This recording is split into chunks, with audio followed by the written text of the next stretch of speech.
What's Good podcast. Are you ready? Hey, ladies and gents, this is your girl, Brianna Javon, with another episode of What's Good podcast. We are in season 5, and I am super excited to be here. I do have another guest today. Her name is Arian. How are you? Hello, I'm good. How are you? I'm doing great. Good. I'm super excited for her to be here. As you guys know, we are doing season 5, and the theme is film. So, as you guys and gals know, we do not do interviews. We do genuine conversations. So, let's get started. We have an icebreaker. Okay. You ready for yours? Yes, I am. Oh, Lord. All right, so your icebreaker, it is kind of deep. I know we had a chat before we got started. Use me, Jesus. Come on. Okay. What is your greatest fear as an entrepreneur? Let's see. I ain't prepared for this. I'm just like, my greatest fear as an entrepreneur is not believing in myself when I get to new heights. Each new height is not believing in myself. That has been a struggle for me a lot. It's just not like, is this really happening? Like, am I making the right, move? I just pray that I'm making the right move at every step of the way, and that I'm being sure of my decisions. I love that. So, So when we do have fear, do you have any tips or tricks to get over that particular emotion? Because we all know fear is temporary. So how do you get on the other side of it? Oh man, I just do it. Like whatever it is, I just kind of do it. I think because I have gotten over fears that I thought I never would have. Like I used to be terribly afraid of dogs. Like I'm talking terribly. And that was one fear all of my life I never thought I was going to overcome. So once I overcame that, it kind of made me easier to like attack my fears and just go for it. Whereas just being like, okay, I'm not gonna go for it, I'm just gonna stay back. But now I'm kind of like, I got over something that I never thought in a million years, even my family and my friends never thought I would get over it. Wow. So I can do anything, honestly.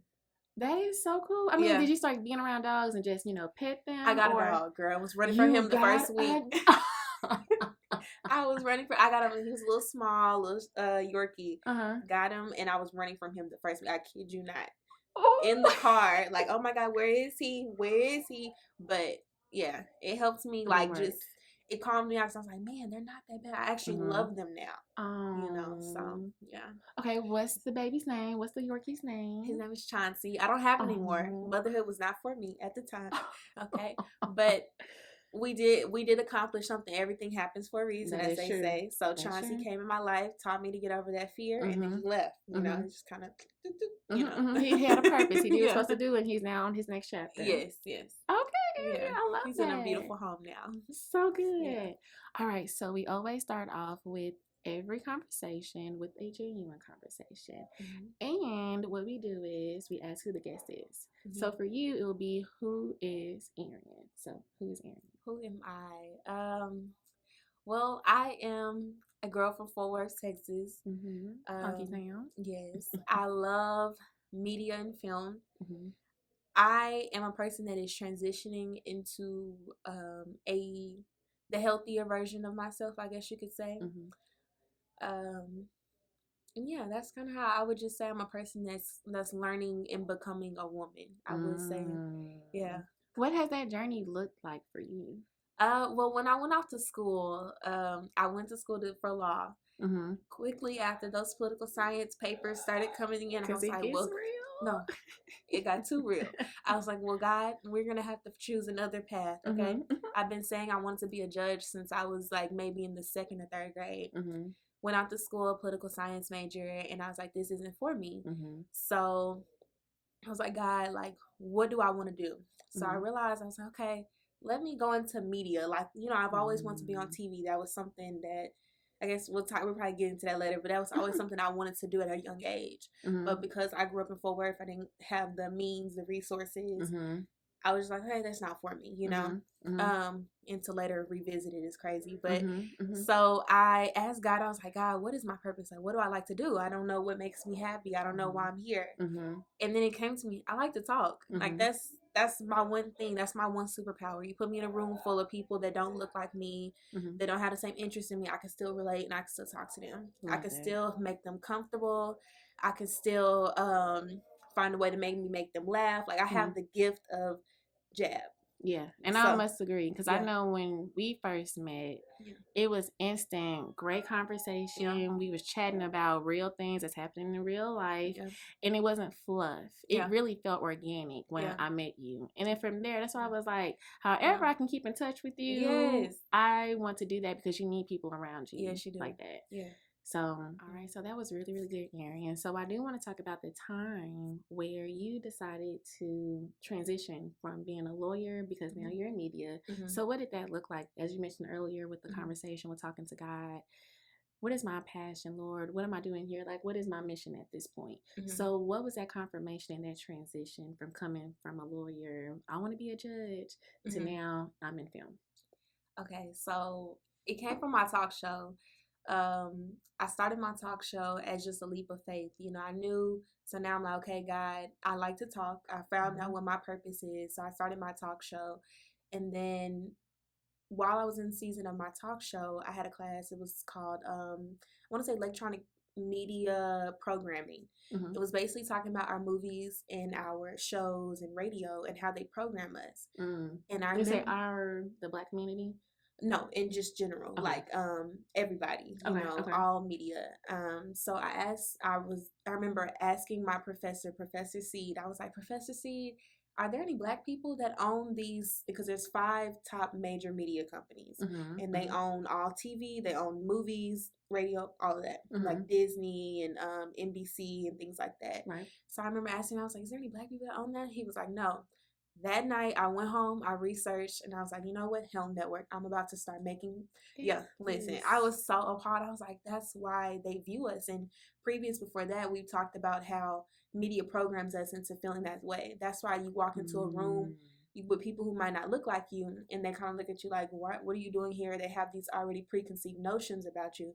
It's because media. They've watched TV shows. They've watched the Love and Hip Hops. They watch movies, you know, things like that. And they think, okay, then well, that's how they act. And that's not how we act. Right. You know? So that passion, so my passion from film was fueled from just us not being represented correctly. And even we do have people that are in media, but even our own, they aren't representing us correctly either. Okay, so that's so funny you said that.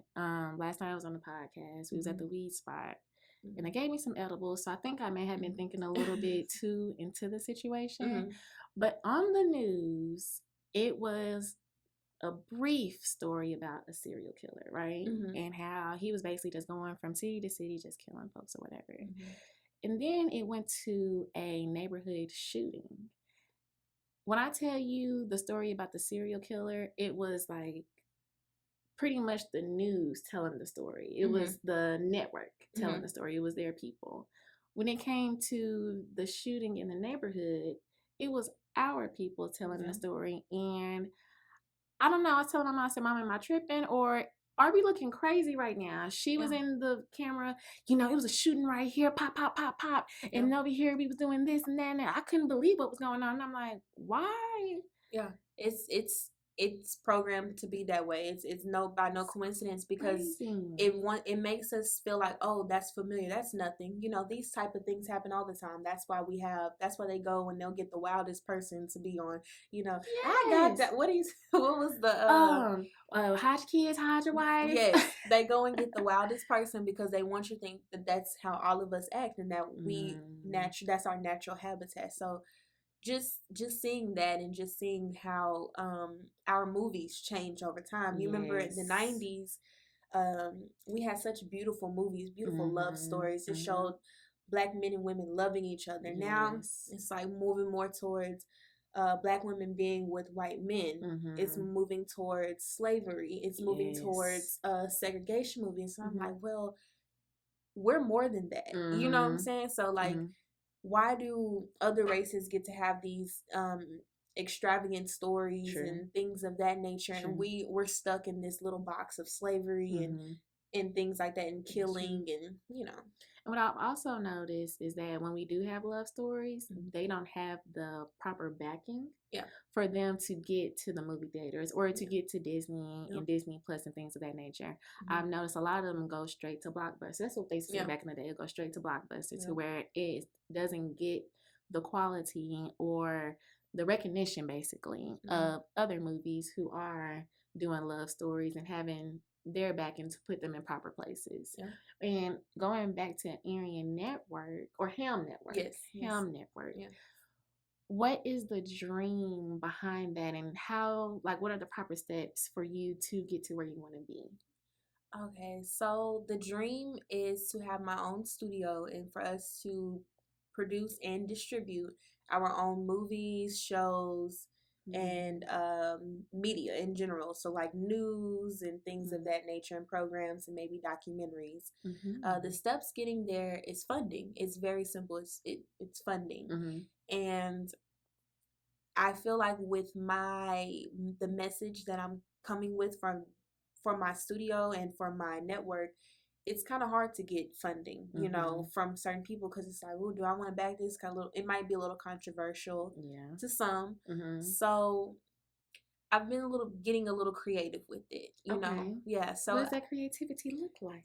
Just kind of doing my own thing and just kind of like letting God do his part and just kind of trusting him that it's gonna happen. I've already written it down, you know, Habakkuk 2:2. I've already written down, made it plain, gave it to God. Come on, verse. Yes. Okay, I hope I said that right. Christians. I'm sorry, saints. But yeah, I've already written it down, and one of my favorite verses is Zechariah 4:10. Do not despise these small beginnings, for the Lord rejoices to see the work begin. So my part right now as the owner of Helm Network is just to create, just make films. They don't have to be good. My very first short film I shot with my iPhone at my friend's apartments in like the leasing center. Nice. And it was pretty good. You know what I'm saying? It wasn't, you know, a production by Tyler Perry Studios, but hey, it was done by the Helm Network and I loved it. It was my first film. So I think the very first thing before you, as an entrepreneur, you know, let's take film and media off the table. As an entrepreneur, is to just get started. That is true. Is to just get started, because it's not going to be perfect. You're not going to have fun. You might not have funding off the rip, but you have to get creative. And I think that that's what all entrepreneurs have in mind. So when I talk to people and they're like, oh, you know, I don't have this, I don't have that. Well, how are you using your resources? You have something. If you have a phone in your hand, you got something. Okay? That is true. Because I feel like all these phones now, they're creating it to where you can do movies, to where you can be creative. Because they know social media is, you know, the number one resource right now, other than Google, of course. But everybody's going to social media, so they want to make sure that they have those capabilities in those phones. And I tell people all the time who want to start a podcast, you probably got all the equipment at home for you to get started. You got headphones, you got a microphone, you got the camera. Okay, let's do it at this point. Because, I mean, you can make things happen with what you have. I think so many people think so far-fetched that it has to be this big, huge thing. And I feel like, just like with a puzzle, you have different pieces that come together. And with this situation, you have different projects, you have different resources, and you have different tasks for everything to come together for a bigger purpose in life. That's right. So thank you for sharing that. That was really, really good. So as far as what you're currently doing, because of course we have to get started, what are you currently doing? Because I know we've had collaboration with Ablon. Shout out to Ablon. Bree's a whole actor out here. Actress, yeah, she's a whole actress out here. Let me tell y'all. Well, let me tell y'all on set. You were amazing. Thank you. I really appreciate it. When it comes to film, I want to talk about the different things that you contribute when it comes to film, like writing, producing, directing, whatever that is. What do you contribute to film? Well, right now, since it's just a one-woman show, I feel that you saw what I had. Yeah, to do. You pretty much do everything, but my strong suit is directing and writing. I like to write because I feel like my stories are very different than what I see a lot of Black directors and Black writers are writing. And I feel like you can study people, but you also have to stay authentic to who you are and set yourself apart. And I feel like that's what my writing does. I like to make a lot of virtual worlds, you know, and I like to take my characters to places where they're not going to come back, like where it's like it really gets you. So I think that that's my strong suit, is just writing and directing. Right now, I have a short film called The Inevitable that I filmed with Kory Harden, who's amazing. We both co-directed the project. And I have another one called Granny May that Come on, Granny. Granny May, a mess. A Granny May that is something very different. It's actually a thriller. It's not, it's not what people may think it is when you hear the name. Granny Mae pulling tricks out here, y'all. Oh, so she's a mess. But I like doing things that you wouldn't expect. You know, like I said earlier, when we think of Black film, we think of love, we think of maybe a little hustling and killing. We don't think of things like Avatar, or we don't think of sci-fi and virtual. We don't think of that. That's true. I want to bring that mixed back, because we have the comedy, like we have the versatility. We can do these projects. It's That's just true. You know, maybe resources, things like that. So That's true. And I think it also, you tell me if I'm wrong, sometimes people want to do stuff, but then they need somebody to give them the idea to connect it. So when, let's say if I wanted to come to you and be like, hey, I have this idea for a movie, what would that consultation look like? So it really depends. I actually had a friend who wanted me to write a movie for him. But for me, I get so caught up in the films and writing that it's hard for me to pick your brain and then mesh it with my brain, because you might tell me something, I'm like, ooh, what if it goes this way? But then you're like, no, come back. I want it specific like this. So me personally, I know a lot of directors and writers write for other people, but I don't. Because I already have so many stories in my head, and I feel like it's not as personable. If I write it, I feel like if you truly have a story, then you need to write it. Nobody else can write your story how you are going to want it. That's true. No matter if you pay them millions, no matter if you pay them $100. They are not going to write your story how you want it. That's so true. I feel like if you want something out there bad enough, you're going to do it yourself.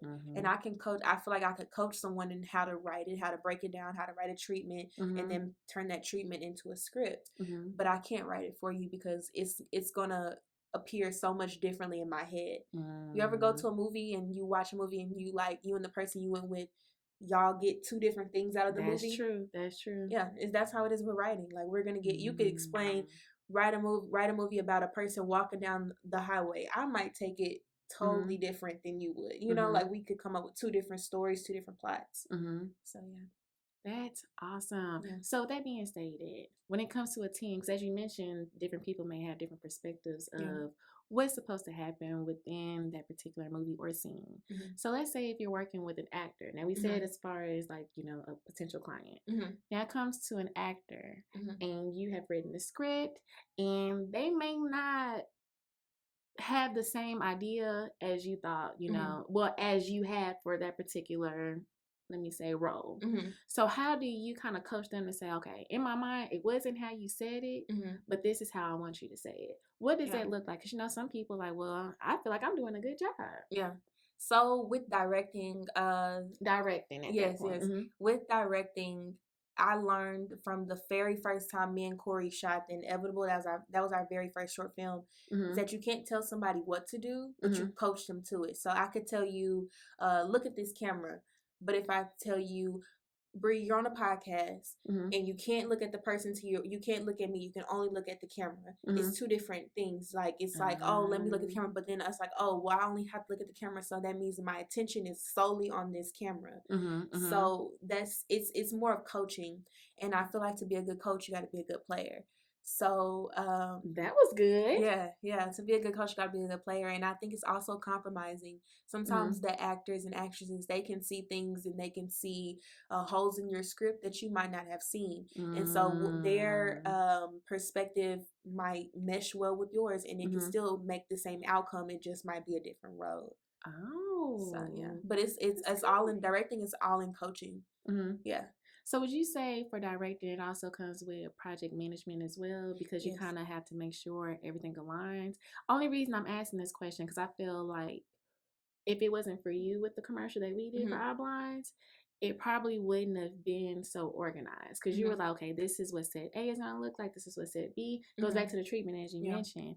I thought that was so awesome. So does that have a little bit of organization and project management with that? Yeah, that would be producing. And it's crazy that you said that, because I've always thought, I was like, yeah, I don't know. I'm kind of all over the place. I'm super creative, and a producer is someone who's like, okay, this is A, B, C, D, E, like, and you have to follow like all the lines. So that's what you did, child. I really? mean, we was in that thing. We was like, where we go? What we need to do, Arian?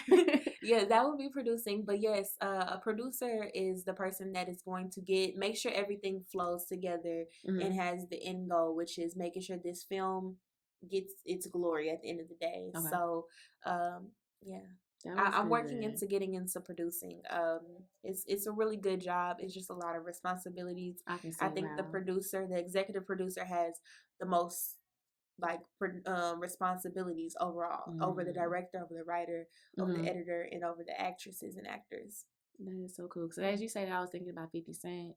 He is the executive producer over all his shows. Oh. And I'm like, well, I would think you would be busy on all these responses you do in the world. But besides that, I've always wondered what EPs do. Yeah, so EPs work with the budget. They work with the entire team. They cast the like film crew. So they're over the lighting, they're over the sound, they're over all the different departments, and they make sure they all are working as one so that the film comes together. The director is the person that is basically making sure that those lines that are on paper are translated well for the viewer's eyes. And of course the actors and actresses, they deliver, and then you have the other departments like sound and lighting and things of that nature. But overall, the EP is who is the big boss on set. Yeah. I'm just glad you're breaking it all down for me and the people that's listening. If you want to get into film, I think this is a great episode to listen to because you are legit breaking down everything. Yeah, I learned, and what's crazy is I learned through YouTube. Like I said, I graduated with a media degree, and we didn't learn film. We learned media, which is basically like TV and radio, and we learned the logistics behind it. So I didn't graduate with film, but what I did do is I studied the crap out of. I'm sorry, I was about to. It's all good. I studied the crap out of YouTube. There is so much. Like I said, if you have a phone, there is no excuses. None. It's so much information on YouTube. Like I literally learned everything about film from YouTube and just watching film. Because I feel like a lot of people get the knowledge of, okay, I learned about what a director does. I learned how to write, but you still need to apply that. And picking up my camera and just writing out, different scenes and scenarios. It don't have to be perfect, but at least you're practicing and overall, and then you can critique your work. Yeah, I think that's good. I feel like even with my little book right here, it always gives me self-reflection too. Yeah, like I make sure I keep all my projects together because, of course, with writing at that time and me writing now, I probably had two different mindsets. Yeah. So I like to go back and look at those projects like, oh, okay, this is, when I first started looking on YouTube to figure out equipment, or this is when I, looked up to YouTube to figure out how to do storytelling and stuff of that nature. Yeah. So I think just getting started, going back to what you're saying, just get a pen and paper and just get started with one task and then get started with the next task until you get to where you need to be. Yeah. And YouTube really, like, I vouch for it too. YouTube really helped me a lot. Yes. All right, so we are now going to transition into, like I mentioned, the storytelling portion of the podcast. And we talk about highs and lows of that's business, personal, whatever that looks like to you. Okay. Are you ready? Yes. Okay. So we're going to start off with the highs. Okay. Anything that you can say, I'm going to pat myself on the back. Arian did amazing. This is what I'm supposed to do, and this is what I'm going to keep doing. Okay. I would say the highs, I'm going to go with my personal life because I guess I've already talked a little bit about business. So my personal life, I feel like a high was getting into the mindset of the new me, like changing my mindset. It took a while, and it's still taking a while, but I now hold myself accountable for the new mindset that I have, as far as like speaking to myself positively, believing in myself and having confidence. When I first graduated, I graduated when the pandemic first started. I think I graduated December 2019. The pandemic started March 2020. And so I was applying thinking I was going to be a TV anchor and things of that nature. And so when everything was kind of stripped from me, as far as my career, because that was my identity. Like, oh, I have a degree, I'm about to go do this. And so when that was stripped from me, that stripped my confidence a lot. Yeah. So building up my confidence and just saying, you know what, I'm going to go after this film. I don't have a film school degree. I didn't go to film school. I don't really know too many people in the industry. I live in Fort Worth, Texas. There's not a lot of, big films being made, but just having the confidence and then the assuring myself that I'm gonna make it regardless. Having that confidence. Mm-hmm. I think that's a real big pat in the back, because before I was real concerned. Mm-hmm. That is really so beautiful, because I'm not, be transparent, I was going through with anxiety a little bit, and I was just not motivated to do anything. Mm-hmm. But until I had to talk to myself like, Bree, this is not you. You got to start breathing good energy. You got to start saying things to yourself that's going to get you over the hump. So if you could share one thing that helps you get over the hump, is that maybe an affirmation or anything, maybe waking up earlier in the morning to get stuff done? I don't know what that looks like for you. Mm-hmm. That's what I'm asking. What was just something that positive note that you gave yourself? Having my goals plastered everywhere. Mm-hmm. On my phone, my home screen and my lock screen are two different things, but they're still goals. Mm-hmm. In my room, I have sticky notes, being Mary Jane. I have sticky notes everywhere, like goals. Mm-hmm. When I open my notebooks, I have my goals written down. So constantly seeing that is a constant reminder, okay, we can't let ourselves down. Like, we have too many people depending on us and too many people that we want to take care of. So what are you going to do with this talent? And also it comes from just knowing. I feel like once you know yourself and you know your purpose, it's hard to let yourself down, because you're like, dang, this is why I'm here. This is why God created me. Mm-hmm. It's a 1 in a million chance that I was even born. Mm-hmm. So it boils down. I never thought about it like that. Even with me, like, my mom wasn't, again, personal, my mom was supposed to have children. My mom and dad weren't together. I was not planned. My mom had me at 39 years old. Was not planned. I wasn't supposed to be here. So just thinking about, like, man, like, I actually made it through all of that, all that adversity, and the fact that I have these big dreams, that's not for nothing. Right. So seriously. Yeah. I think everybody needs to, like, write out their goals. Mm-hmm. Have it on your phone. Like, it's nice to have a picture of yourself on your phone, but it's also good to have a nice reminder. When I look at my home screen, okay, I know I gotta keep going. I gotta get up, do this. And when I look at my my lock screen, okay, I gotta do this. Like, it's just good to have reminders until you get in a space to where it's already embedded in your head. Yes. I feel like the habit behind it makes a difference. Yes. Because at that point, what you put out there in the universe, you're going to receive back. So if you're talking, also you got to put into action. But once you start seeing things like, okay, this is motivational, this is encouragement, I think it depends on the people around you too. Do you agree with that? Yes. Have you ever just had to, cut people out because they didn't align, that they didn't align with your... Yes, I've actually cut off a lot of people because I've realized that a lot of people I was around, I was hanging on to them, but they were hanging on to my old self. And so every time I would come around them, it would be like, dang, I'm falling back into bad habits. And I knew that, but it was that comfortability. And so I've gotten used to just kind of hanging by myself and meeting different people outside of my old habits. And I think that really helps, And even when I meet people, I tell them I'm a film writer, film director. I only have one film on YouTube. I have a few written in my writer's duet, but I only have one film on. But it's that telling people that, and then never know what connection they might have. That is true. So because that could be a funding situation. Okay, walking into the room as if I'm already that. I might not already have a team of, like, film people and whatnot, like a film crew. But I'm going to tell you that I'm a film writer and I'm a film director because I know that that's what I'm destined to be. I know that's right. Yeah. I love that, Arian. Yeah. It's just so much confidence. Yeah. Okay, so I have to work on it. It's on the other end of the spectrum. Of course, we go through our lows. Yeah. But I feel like there are also lessons. Yeah. So if you can, for us, describe a situation where you kind of question, is this for me? Am I supposed to be in film? Am I supposed to be directing? Am I supposed to be writing this? What were some things where you just had to rethink? And then also, how did you push through to keep going? Because, of course, based on what we just said, you got 2 films on the way. Yeah. So for you to keep pushing to where you are today. Oh, man. The lows. When me and Kory first filmed The Inevitable, it was horrible. And I'm being fully transparent. We had to refilm. Said the same thing last week. We had to refilm. We had a few actors that were out of town. We had to call them back. We had an actor the day before filming tell us that he wasn't going to be able to to be a character, so Kory had to step in. Mm-hmm. So it's honestly rolling with the punches and then realizing that everything's gonna be all right. Mm-hmm.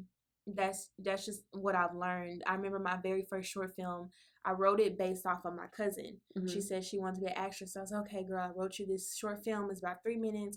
And then when time came, she was like, oh, no, I don't want to do it anymore. Mm-hmm. And I had already planned out this, I bought the materials, everything. So I was like, you know what? I'm going to play it myself. Right. Rewrote the entire script that night before. The next day, I went and filmed it, and people love it. So sometimes I feel like going through those mishaps and everything, every time you go through a mishap, you notice everything still comes out okay. That is true. And also listening to people that I adore. Like, I listen to a lot of Beyonce's interviews. Mm-hmm. I admire her so much on her discipline and her work ethic.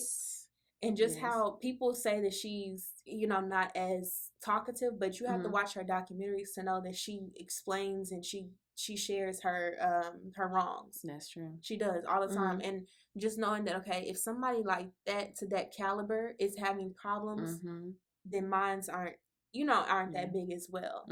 So like even the day of Coachella, she explained like she experienced some mishaps and things of that nature. But look what she did. She won Emmys from that performance. She did. Yeah. And I think one thing with her, of course, is discipline. When I found out that she was saying, oh, I can't dance, but she sat hours and hours in the studio to learn that choreography, to make sure when she got on stage, it was going to be on point. Yes. And when I found out that, knowing from the other end, just watching her, I'm like, this girl says she can't dance? Yeah. Yeah. She can't it gives you a different mindset of, like you mentioned, she's going through stuff. That's Beyonce. Yeah. I'm going through this stuff. I mean, if she has to put in discipline, I have to put in discipline too. If she has to put in effort, I have to put in effort too. Yeah. Because I am not going to get further along if I stay comfortable with me. Oh, snap, I can't do that. And now I'm just going to quit. She didn't quit. She's known as one of the most amazing entertainers of our lifetime. Yes. So if she didn't have put in those extra hours to learn how to dance, put in that extra hour to just stay after rehearsal, because I think I was watching a documentary too, because she does say more in her documentaries, how she would just spend hours and hours on her craft. Yep. So for me to be amazing in my own industry, I have to spend hours and hours and hours on my craft as well. So I think that was really good what she said. And what's crazy is she knows every role. I remember her saying she plans out the pre-production. During production, she's doing her performance, and she also works in post-production. And it makes me think I'm not going hard enough. If I'm in an industry and I said that I want to do it, I need to learn every in and out of the industry. Yeah. And so I think that's also why I'm so hands-on with the writing and directing, and then eventually getting to producing and then learning about lights and sound. That stuff bores me. But at the end of the day, if I'm going to be a boss, owner, come on, boss. I have to know how to tell people, what I'm saying, how to do it. I don't want to be in a space where I don't know how to do someone's job and I'm calling myself a boss. Or what if they need to take a day out and I got to fill in? You don't know what you're doing. So I think it's just learning like the ins and outs of any industry, and when I was doing the show, like, I'm pretty sure you did the same. You set up your lights, you set up your audio, you're hosting, you're going to edit, like all of these things you have to know how to do. And people look at it, oh, it's just that, but that's amazing. It's time consuming. It's time consuming, it's like but it's you have skills. to put in there. Yeah, you have to in order to grow. Because I mentioned earlier, if you stay complacent with, oh my gosh, I got to do this all by myself, this, and that. Yeah. How I look at it, me being able to set up in this, and that, one day I can teach a team. Yeah. There you go. This is how we do it. This is how it looks. No, this is not right, because I've been in that position. Yes. Even with social media, I had to do it for myself for a little bit until I was able to get a team. But when I got my team in place, I had systems in place to, okay, this is what I did. I'm going to go ahead and give it on up to you. So it's really good, as you mentioned, not only being the forefront, but also understanding what the back looks like as well. And I feel like sometimes God does that just to test us. Like, have you ever been in production and it just not going right, but you just kept at it and it just worked? Like, I feel like God tests us, and just to see how dedicated, sometimes we pray, God, I need this, God, I need it, I'm back again, God, I'm here tomorrow, I'm here the next day, and God is just like, okay, I'm gonna see how much you want it, and you never know. that third, you might have failed 3 times, but that fourth try, that might be God's blessing for you right there. So legit, that's why you gotta stay with it. yes. Because, and I've been living by this lately, your test is your testimony. Ooh, yeah. I have been living by that, because going back to the equipment, I had no idea. I went to school for accounting. Yeah. I went to school for accounting. Yeah. So those dark nights where I was just trying to figure it out, and now I'm teaching people, I'm like, okay, that was my test to get to my testimony now, to deliver what my mission is, and that's to help people in whatever through my own experience. I can't say for everybody's experience, but for my own experience, I had to go through those particular trials. Yeah. And so going back to what you mentioned, it's just, we never know why we're going through what we're going through. Yeah. But he does. So that's the discipline to be obedient to me. Oh, yes. To be obedient, to just stay on that journey, because you don't know what's going to be at the end of that journey, that destination. You never know what that blessing looks like. People don't know. That's why I said, okay, so we was talking about earlier, back in the day, I did a icebreaker. If you could sit on a bench with somebody, turn off your phones, turn off social media, no distractions, who would it be? For me, it would be Harriet Tubman, because she was so obedient to the word, to what God called her to do. And what she went through, I would have just quit. But she stayed obedient, because that mission was way bigger than what she probably ever thought it would be. But she stayed obedient to it. So like you mentioned, that old word, that is real, because it has to be instilled with action and effort, and just staying consistent to the craft. Yeah. Oh, girl, I just started preaching. I'm so sorry. Oh, okay. Hey, I'm listening. Okay, so next is, what would be one free advice that you could give somebody that's listening right now? Film, editing, whatever the case may be, or just somebody that's looking to speak positive words into themselves, and they may be down and they're like, I don't know how to get over this hump, because I'm now feeling anxiety. I'm now feeling discouraged to keep moving forward. So what could you tell somebody that's listening? Just one free advice. My free advice, I would say, talk to God. And I think a lot of people get caught up on the conversation with God. I talk to God like that's my homeboy. What's up? Like, we and him, we chop it up all the time. I be in the car. I know people probably looking like, she talking to herself? I am. I'm talking to him. Like, I'm just talking out loud. Sometimes it's something as simple as, God, I need strength today. Something as simple as, God, I need the confidence. Or something as simple as, God, I'm not feeling today. I don't know what's going on. And then just being quiet. I think, as someone who talks a lot, my superpower also, it could be talking, but it also could be silence.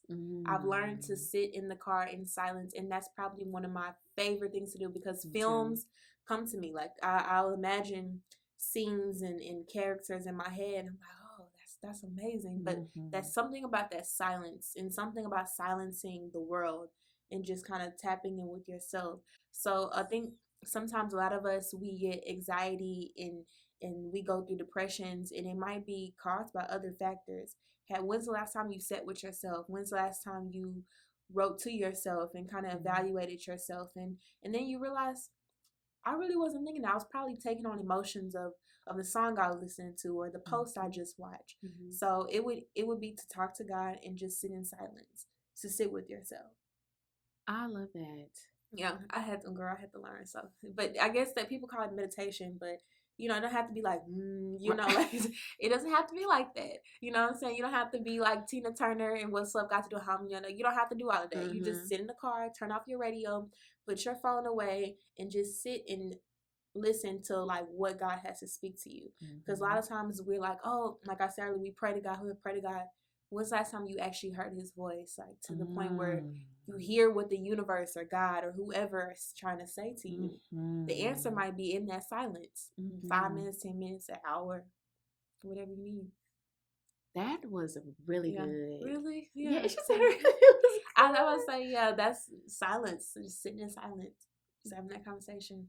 That's it right there. That's where the best ideas come from, I promise. Okay, so I'm with you all the way, because I stopped getting in the car and just putting on my music automatically. So I'm with you definitely on that. And then I also get ideas in the shower too. Yes. Because, of course, it's still quiet. Yeah, I used to listen to music in the shower, and I kind of cut that out. Yeah. It's real. That silence is the key. Because God does talk to us in different ways, but sometimes we have to be available. Yeah. So if it's a lot of distractions, we may miss that. Yep. Y'all take that note down. Yeah. That was good. Okay. Yeah. So how can the people get in touch with you? Yes. Website, handlers, next movie coming out with you and Kory. Shout out to Kory. Yes. How can the people stay in touch with you? Okay. You can follow me on Instagram at Arian Helm, ARIANHELM. You can go to arianhelm.com. You can go on YouTube and type in Arian Helm, and my projects will appear. Helm Network is where some of my film projects now and soon to come will be appearing. And yeah, that's pretty much just anything Arian Helm. You can find me there.